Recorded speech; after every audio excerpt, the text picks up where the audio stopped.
L'épisode d'aujourd'hui est à propos de l'asthme.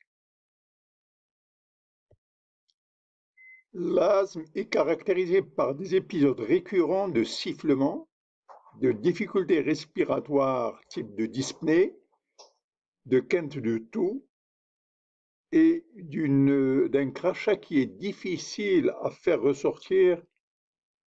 Alors ces crises s'accentuent surtout la nuit et tôt le matin et peuvent répondre soit à l'exercice physique, soit à un courant d'air froid. Alors, il est classique de considérer l'asthme qui a commencé avant l'âge de 12 ans, il est caractérisé comme génétique. Alors que après 12 ans, le facteur environnemental est prédominant. En matière d'allergie, il y a lieu de définir ce que c'est que l'atopie. Eh bien, l'atopie est une triade qui associe un eczéma atopique, une rhinite allergique et un asthme.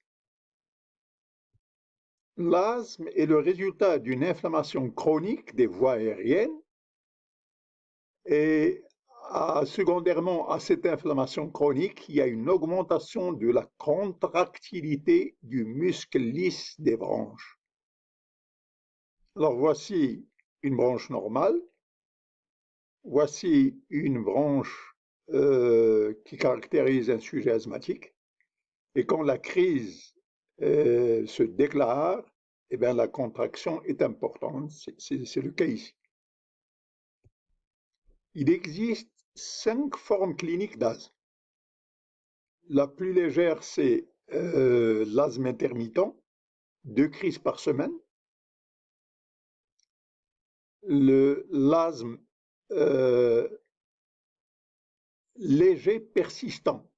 Alors ici, c'est 4 crises par semaine, plus une toux nocturne, mais l'exploration fonctionnelle respiratoire est normale.